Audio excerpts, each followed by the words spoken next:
Let me tell you about the day everything I thought I knew about combat got turned upside down. And trust me, when you have been observing galactic warfare for 3 centuries like I have, that is saying something. The Galactic Combat Academy sits on Zephyron Prime, like a monument to violence and ego.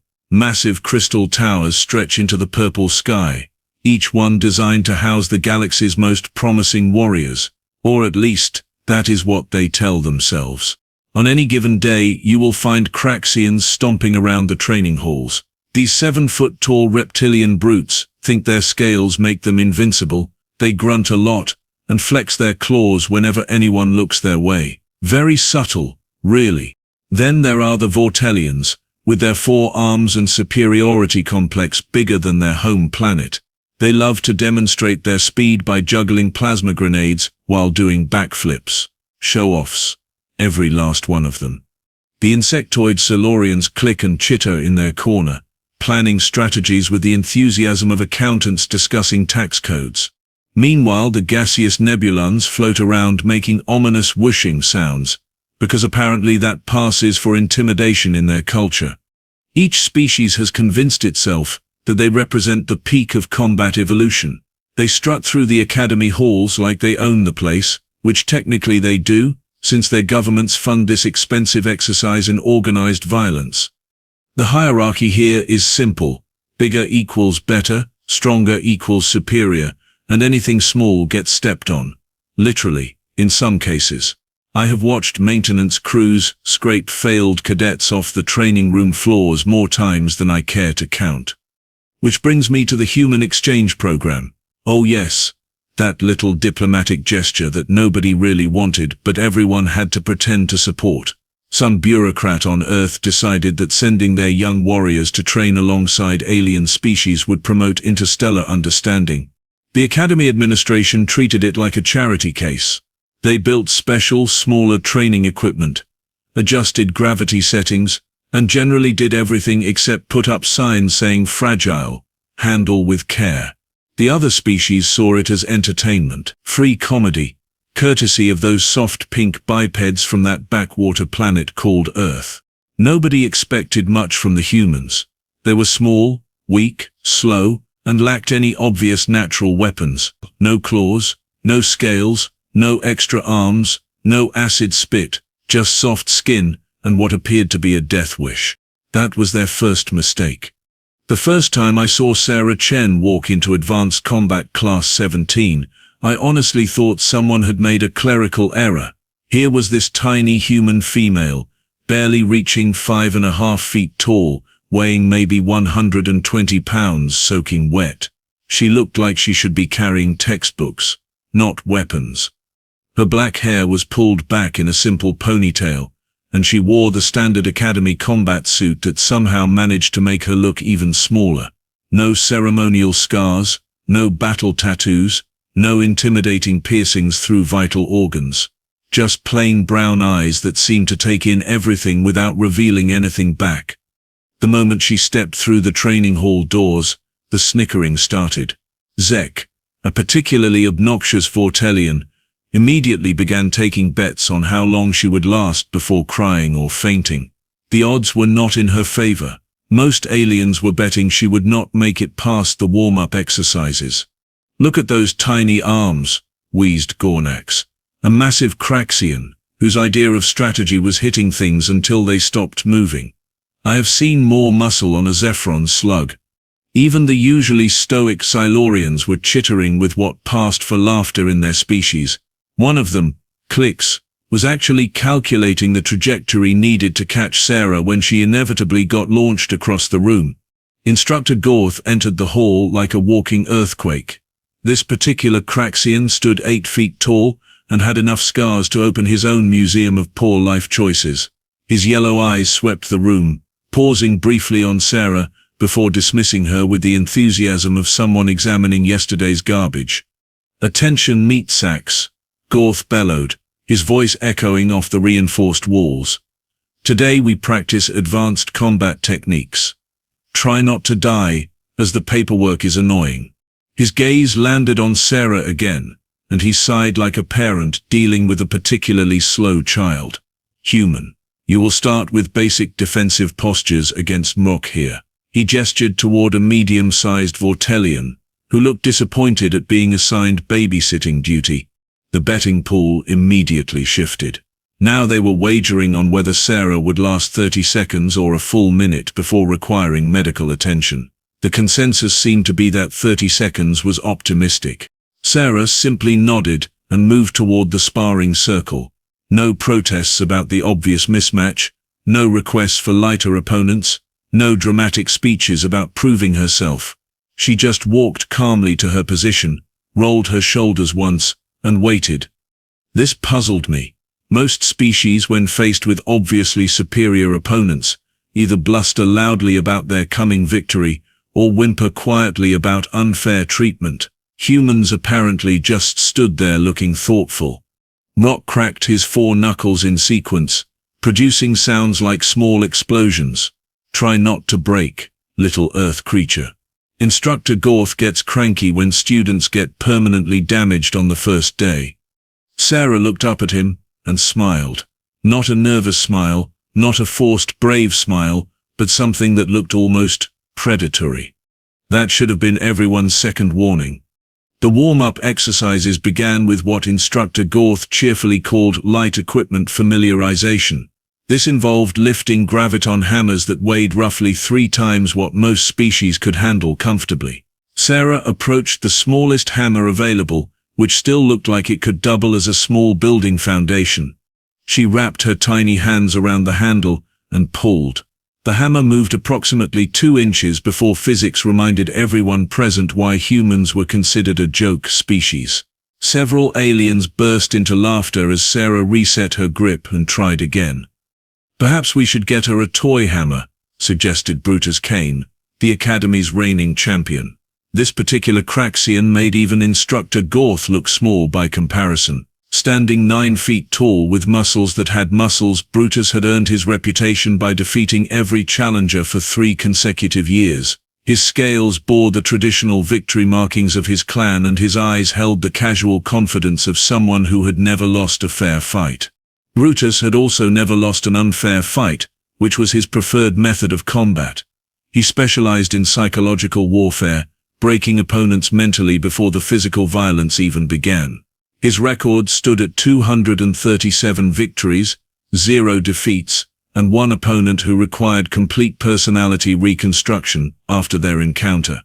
"Maybe she needs a smaller training room too," Brutus continued, his voice carrying across the hall. "Something more her size. Perhaps a supply closet." The laughter grew louder. Even some of the more reserved species were chittering appreciatively at Brutus's wit. Sarah, meanwhile, had managed to lift the hammer a full 6 inches off the ground before carefully setting it back down. She wiped her hands on her combat suit and moved to the next exercise without comment. The agility course proved equally challenging. What passed for basic obstacle navigation here involved jumping between platforms suspended 15 feet in the air, while avoiding energy beams that could stun a charging rhino beast. Sarah made it exactly 3 platforms before missing a jump and landing in the safety net, which immediately became tangled around her like she was a fish caught by an incompetent angler. "I have seen more grace from a drunk nebuloid," observed Clix, the Axylorian. This was particularly insulting, since drunk nebuloids typically moved like sentient fog having an identity crisis. Instructor Gorth shook his massive head. "Enough warm-up. Time for actual sparring. Human, you will rotate through opponents of increasing skill level. Try to learn something before you get broken." This was Academy standard procedure. New students faced progressively stronger opponents until they either adapted or got carried to the medical bay. Most species managed 3 or 4 rounds before requiring attention from the healing technicians. Sarah's first opponent was Vex, a young Vortelian who specialized in speed attacks. He danced around her for 30 seconds, landing light touches that would have been devastating strikes in actual combat before Gorth called the match. Sarah had barely managed to track his movements, let alone counter them. Her second opponent, Grax, was a methodical Axylorian who treated combat like a chess match played with fists. He systematically tested Sarah's defenses, found 17 different weaknesses, and then demonstrated each one with clinical precision. The match lasted 2 minutes, which was generous. "This is painful to watch," Brutus announced, to anyone within hearing range. "I have fought training dummies that put up better resistance.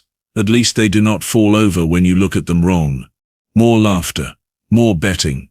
The odds on Sarah surviving to face a fourth opponent were becoming astronomically bad. Some aliens were now wagering on whether she would voluntarily withdraw or simply pass out from exhaustion first. Sarah, however, kept getting back up. After each defeat, she would bow politely to her opponent, return to the waiting area, and prepare for the next round. Which was her third mistake. No, wait. That was everyone else's third mistake. Sarah's third opponent was Thuk, a mid-level Craxian, who fought with all the subtlety of a meteor strike. He charged forward with his claws extended, expecting to end the match in the traditional Craxian manner, quickly and messily. What happened next made absolutely no sense according to every combat manual in the Academy library. Instead of attempting to block or dodge sideways like any rational being, Sarah stepped forward, not backward, not to the side, but directly into Thok's charge. At the last possible second, she dropped low, grabbed something, and suddenly, Thok was flying through the air in a direction that gravity had not intended. The training hall fell silent except for the sound of Tiak hitting the mat with a confused thud. "What in the seven hells was that?" muttered Gornax, speaking for everyone present. Instructor Gorth's yellow eyes narrowed. "Human, explain your technique." Sarah helped Thok to his feet, which was another confusing behavior, since most species would be celebrating their victory, or at least gloating, a little. "Hip toss, sir. He committed to the charge, so I used his momentum against him."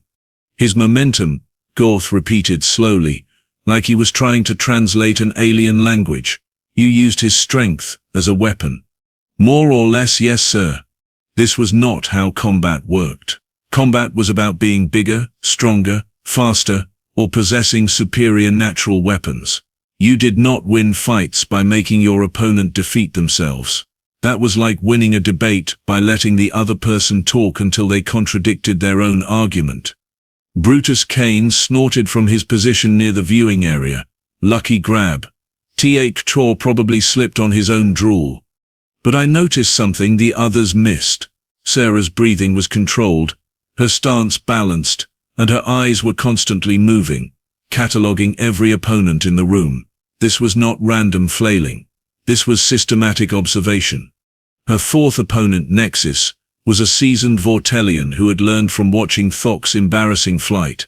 He approached cautiously, using his four arms to create a defensive perimeter while probing for weaknesses. Sarah did something even stranger than before. She retreated. Not in panic, but in a controlled pattern that kept her just outside Nexus's reach while he extended himself further and further trying to land a strike. When he finally overcommitted to a complex four-arm combination attack, Sarah somehow slipped past his guard and tapped him lightly on what humans apparently considered a pressure point. Nexus collapsed like someone had disconnected his power supply. "Temporary paralysis," Sarah explained helpfully as the medical team checked on her twitching opponent. "He will be fine in about 3 minutes." Now the hall was buzzing with confused conversations. Pressure points were theoretical concepts discussed in advanced xenobiology classes, not practical combat techniques. Most species had different nerve clusters, different vulnerable areas, different biological weak spots. How could one small human know exactly where to strike a Vortelian to cause temporary motor function loss? "She is cheating somehow," declared Brutus, his voice carrying the authority of someone who had never been wrong about anything, ever. Probably using some kind of Earth technology, hidden weapons or neural disruptors. His crew of admirers nodded enthusiastically. Zek, the obnoxious Vortelian who had started the betting pool, was recalculating odds frantically. "There has to be an explanation. Humans do not possess combat abilities. Everyone knows this." "Maybe she studied our anatomy files," suggested Clicks. "Memorized weak points for each species." This theory gained traction quickly because it allowed everyone to maintain their assumptions about human inferiority while explaining away the uncomfortable evidence of their own eyes. Sarah was not actually skilled at combat. She was just well prepared with academic knowledge. Instructor Gorth seemed less convinced. Human, your next opponent will be Drex. He is significantly larger than your previous matches. Drex stepped forward, and I had to admit the size difference was impressive. This Craxian stood nearly 8 feet tall and possessed the kind of muscle mass that suggested he could punch through reinforced steel without slowing down. His victory record was respectable, his technique was solid, and his approach was methodical rather than emotional. Try your pressure point trick on someone with proper armor plating, Brutus called out. See how well your earth magic works against real scales. Sarah looked up at Drex, who could have used her as a toothpick, and that strange predatory smile appeared again. This should be interesting, she said quietly. That was when I started to suspect that everyone in this room was about to learn something very uncomfortable about human beings. Drex lasted exactly 47 seconds. Sarah had somehow gotten behind him, applied what she called a rear naked choke, and the massive Craxian had tapped out frantically before losing consciousness. The medical team was still checking his throat for damage, while Drex sat on the mat looking like someone had just explained advanced mathematics to him using interpretive dance. That was apparently the final straw for Brutus Kane. The Academy champion stepped down from the observation platform, his massive frame casting shadows across half the training hall. Every conversation stopped. When Brutus moved with purpose, smart beings got out of the way, or found somewhere else to be entirely. Enough of this farce, he announced, his voice carrying the kind of authority that came from never being contradicted. I am tired of watching you people get embarrassed by parlor tricks and academic preparation. He stopped directly in front of Sarah, who had to crane her neck back just to make eye contact. The size difference was absurd. Brutus could have picked her up with one hand and used her as a conversation piece. Human, he said, making the words sound like an insult. I challenge you to single combat. Right here, right now. Let us settle this ridiculous charade once and for all. The training hall erupted into excited chatter. This was unprecedented. Academy champions did not normally bother with exchange students, especially not ones from species that barely qualified as sentient life. It was like watching a professional gladiator challenge a house pet to mortal combat. Instructor Gorth looked genuinely concerned. Champion Kane, perhaps we should consider the obvious physical disparity between combatants. Academy regulations regarding fair competition clearly state that I waive all protection protocols, Brutus interrupted. Full contact, no restrictions, victory by submission or unconsciousness. His yellow eyes never left Sarah's face, unless the little earth creature is too frightened to face a real warrior. The betting pool exploded into frenzied activity. Aliens were shouting odds, placing wagers, and arguing about whether this even qualified as a sporting event, or if they were just watching an elaborate form of assisted suicide. The general consensus seemed to be that Sarah would be lucky to survive the opening exchange. Zek was taking bets on how many seconds the fight would last. The over-under was set at 15 seconds, and most money was going on the under. All eyes turned to Sarah, expecting her to politely decline or at least request some kind of handicap. Academy protocol allowed for reasonable accommodations when facing obviously superior opponents. She could ask for protective gear, modified rules, or simply withdraw with honor intact. Instead, she looked up at Brutus and nodded once. I accept your challenge, Champion Kane. No hesitation, no requests for modifications. No dramatic speeches about honor or determination, just calm acceptance, as if being challenged by a 9-foot killing machine was something that happened to her every Tuesday. Brutus blinked, apparently not expecting such a straightforward response. You accept? Yes, sir. When would you like to begin? The silence that followed was so complete, you could have heard a pin drop in the next solar system. Instructor Gorth reluctantly cleared the main sparring circle, muttering complaints about paperwork and liability waivers under his breath. The arena floor was marked with energy barriers that would contain the combat zone, while allowing spectators a clear view of whatever was about to happen. "Standard Academy rules apply," Goliath announced, though his tone suggested he was reading someone's obituary. "Victory by submission, unconsciousness, or inability to continue. Medical teams standing by." He paused and looked directly at Sarah. "Are you absolutely certain about this, human?" "Yes, sir." Brutus began his pre-fight ritual, which involved a lot of posturing and dramatic claw flexing. He shadow-boxed against invisible opponents, demonstrating combinations that could have demolished small buildings. His scales rippled with each movement, showcasing muscle groups that most species did not even possess. "I have defeated warriors from 17 different species," he announced to the gathering crowd. "I have broken bones that were supposedly unbreakable, shattered armor that was supposedly impenetrable, and crushed spirits that were supposedly uncrushable." He turned towards Sarah with theatrical flair. "You will be number 238. The crowd roared approval. Someone started a chant of Brutus, Brutus that echoed off the training hall walls. The atmosphere felt more like a gladiatorial exhibition than an academy sparring match. Sarah, meanwhile, sat quietly in her corner of the arena, going through what appeared to be some kind of mental checklist. She tested her range of motion, rolled her shoulders, and took several deep breaths. No dramatic warm-up routine, no intimidating displays, no trash talk directed at her opponent. This struck me as significant. Every species I had observed possessed some form of pre-combat ritual, designed to psychologically prepare for violence while intimidating their opponent. Craxians roared and flexed. Vortelians performed complex speed demonstrations. Exilorians calculated probability matrices out loud. Humans, apparently, just sat quietly and thought about things. "Last chance to withdraw with dignity intact," Brutus called across the arena. "I promise to make this quick." Sarah stood up, walked to the center line, and bowed politely.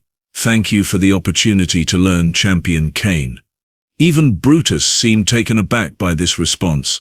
Most opponents either trembled with fear or blustered with false confidence. Genuine gratitude was not a reaction he was equipped to handle. Instructor Goliath raised his hand. "Combatants ready?" Both fighters nodded. "Begin combat." What happened next would be discussed in academy halls for decades to come. Brutus exploded forward like a living avalanche, his massive claws extended and his roar echoing through the training hall. The floor actually vibrated under his charge. This was raw, overwhelming force designed to end fights before they properly began. Sarah did not run. She did not try to block. Instead, she moved in a way that made absolutely no sense to anyone watching. She flowed. There is no other word for it. As Brutus' claws swept through the space where her head had been a microsecond earlier, Sarah was already somewhere else entirely. Not faster than Brutus, but moving in patterns that seemed to predict where his attacks would be, rather than reacting to where they were. Brutus spun and launched another devastating combination, his four-limbed assault covering every possible escape route. Sarah slipped between the strikes like water flowing around rocks, her movements economical and precise. "Stand still and fight," Brutus bellowed, frustration creeping into his voice. He had never encountered an opponent who refused to engage in proper combat. You were supposed to clash strength against strength, skill against skill, not dance around like some kind of performance artist. The crowd was murmuring in confusion. This was not how fights worked. Combat was about impact, dominance, and demonstrating superior physical capability. What Sarah was doing looked more like some bizarre form of exercise than actual fighting. Brutus adjusted his strategy. Attempting to corner Sarah against the arena barriers, he herded her toward the energy walls with sweeping attacks, cutting off her escape routes one by one. Basic tactical thinking: eliminate your opponent's mobility, then crush them. Sarah allowed herself to be cornered. This seemed like tactical suicide to everyone watching, but she moved into the confined space with the same calm focus she had maintained throughout the match. When Brutus committed to his finishing charge, Confident that his opponent had nowhere left to run, Sarah did something that violated every principle of sensible combat behavior. She grabbed him. Not a grappling hold, not a defensive grip, but something that looked like she was trying to give the 9-foot killing machine a friendly hug. Brutus was so surprised by this development that he actually hesitated for a fraction of a second. That hesitation was all Sarah needed. What happened next defied physics, common sense, and several academy regulations regarding safe sparring practices. Sarah somehow used Brutus's own momentum and mass against him, turning his overwhelming charge into a lever that sent him flying through the air in a graceful arc that ended with him crashing into the arena floor with enough force to rattle the observation platforms. The silence was deafening. Brutus lay on his back, staring at the ceiling with the expression of someone trying to remember what planet he was on. He was not unconscious, but he was clearly experiencing some kind of existential crisis about the fundamental nature of reality. Hip toss, Sarah explained helpfully to the stunned crowd.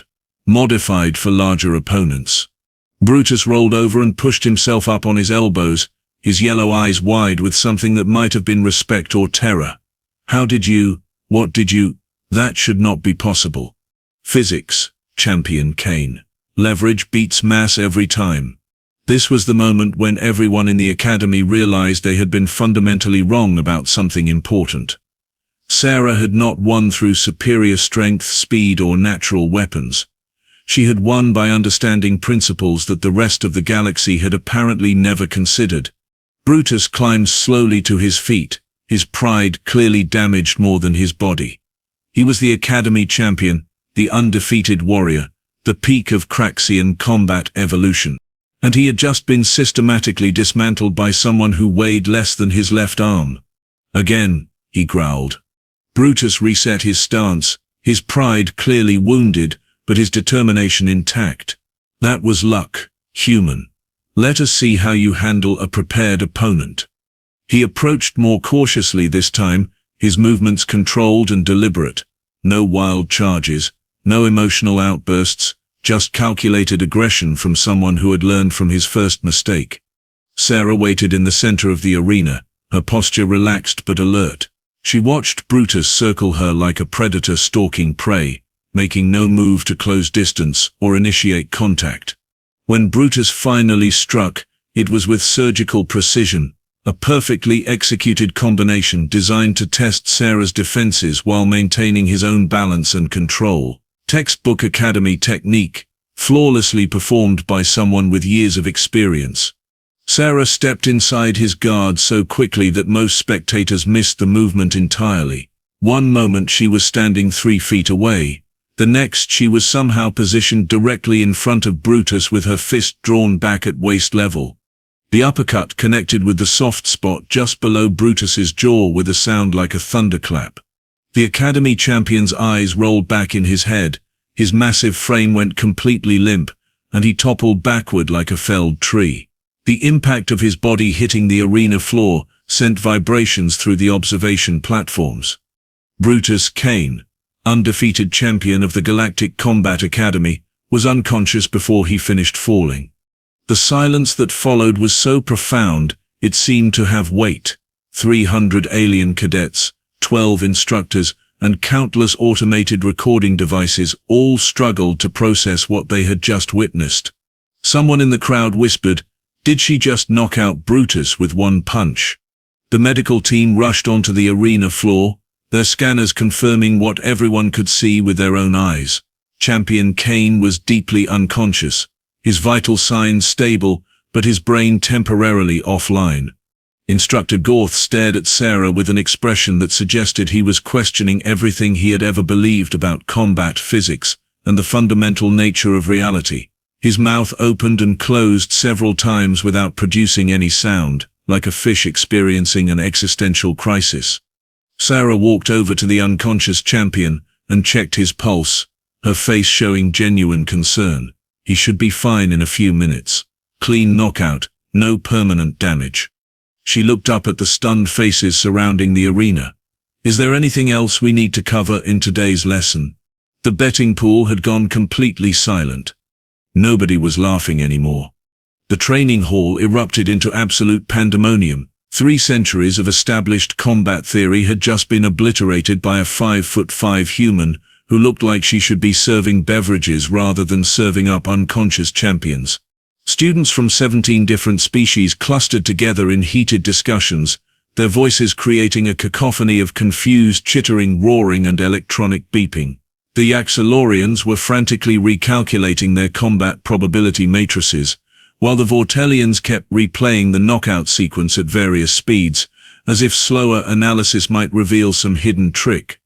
"This makes no sense," Zek muttered, staring at his now worthless betting slips. "Humans do not possess enhanced bone density, reinforced muscle fibers, or natural striking weapons. How does soft flesh generate enough impact force to disable a Craxian cranium?" Gornax was examining his own claws with newfound doubt. "Maybe size is not everything. Maybe there are techniques we have never considered." The faculty section was experiencing its own crisis of confidence. Professor Malik, head of combat theory, was frantically scrolling through his data tablet, searching for any academic explanation that could account for what had just occurred. His 3 eyes were blinking in completely different rhythms, a sure sign of severe intellectual distress. As an observer of galactic warfare, I was beginning to understand something that had escaped everyone else in the room. Human combat was not based on physical superiority or natural weapons. It was psychological warfare, disguised as physical technique. Sarah had won before the first punch was thrown. She had studied her opponents, identified their assumptions about combat, and systematically exploited those assumptions until they defeated themselves. When Brutus expected overwhelming force, she gave him misdirection. When he adapted to become more careful, she provided devastating precision. Most species fought with their bodies. Humans, apparently, fought with their minds. The medical team was still working on Brutus, who had regained consciousness, but was sitting on the arena floor looking like someone had just explained that gravity was actually optional. His reputation as an unbeatable champion was now as unconscious as he had been 30 seconds earlier. Meanwhile, Sarah was calmly collecting her training gear, apparently unaware that she had just rewritten the Academy's understanding of combat effectiveness. When Instructor Gorth finally found his voice and approached her, she looked up with the same polite attention she had shown throughout the entire session. "Human," Gorth began, then stopped, clearly struggling with how to continue. "That was unexpected." "Thank you, sir. I learned a lot today." "You learned?" Gorth's voice cracked slightly. "You just defeated our champion using techniques that should not work against superior opponents." Sarah tilted her head thoughtfully. "Oh, but they do work, sir. Size and strength matter, but leverage and timing matter more. Plus, most fighters telegraph their intentions through body language and breathing patterns." Around the training hall, conversations were shifting from disbelief to something approaching fearful respect. Students who had been mocking the human exchange program an hour earlier were now eyeing Sarah with the wariness typically reserved for dangerous predators. Nobody was volunteering to be her next sparring partner. In the weeks that followed, the Galactic Combat Academy underwent what administrators politely called curriculum restructuring, and what everyone else recognized as complete panic-driven policy revision. The human exchange program was quietly upgraded from diplomatic charity case to strategic learning opportunity. Academy officials began requesting additional human students with suspicious enthusiasm, though they were careful to phrase these requests as cultural enrichment initiatives, rather than "please send more of those terrifying little combat savants." Sarah Chen became something of a living legend. Her techniques were analyzed, documented, and incorporated into advanced combat theory courses. The Academy's Xenobiology department received emergency funding to study human biomechanics, while the psychology faculty began researching something they called adaptive tactical thinking.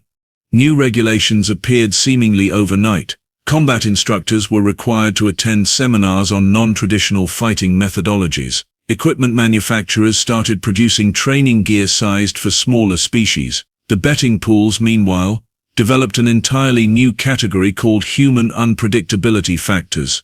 Brutus Kane eventually recovered his pride along with his consciousness. He requested private lessons with Sarah, claiming it was to understand enemy tactics. Nobody believed this explanation, but nobody was brave enough to mock the former champion about his educational choices. As for Sarah herself, she continued attending classes with the same quiet focus that had initially fooled everyone into thinking she was harmless. She helped struggling classmates with their technique, offered polite suggestions for improvement, and generally behaved like the academy's least threatening student, which of course made her the most terrifying person on campus. Watching her work, I finally understood what made humans so dangerous. It was not their size, strength, or natural weapons. It was their ability to look at any situation and ask the most dangerous question in the galaxy. What if we tried something different? Other species had spent millennia perfecting combat techniques based on their natural advantages. Humans had spent the same time figuring out ways to beat opponents who were bigger, stronger, faster, and better armed than they were. They had turned being the underdog into an art form. The Academy's motto had always been strength through superior force.